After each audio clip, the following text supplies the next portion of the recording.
Today I will show you how to add pointer cursor to any element in Webflow you want. So because this button is clickable and it's a link, we can have a pointer cursor on it, you see, like it points. And to do that on any element that's not like a button or a link, I will show you what to do. First, let's add some basic div block. Let's give it a color, let's say red, and let's give it some width and height. Let's say 200 pixels width and 200 pixels height, and let's publish it. So because this div block is not a button or a link, we don't have a pointer cursor, but this button has.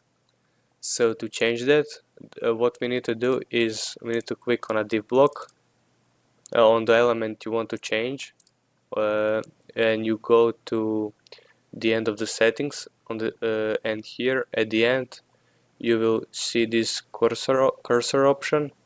You click this and you choose pointer and you publish it. And now every time you hover over this div block, over this element you chose, you will get a pointer cursor. So you see, you get a pointer. But we have pointer everywhere else. I think that's because so I did a mistake. I chose a pointer for this section. Remove that, and let's click div block, click pointer, publish it again, and it should work now. Yes, it works. So every time I hover over this div block I get a pointer, even though it's not a button or a link. And that's it.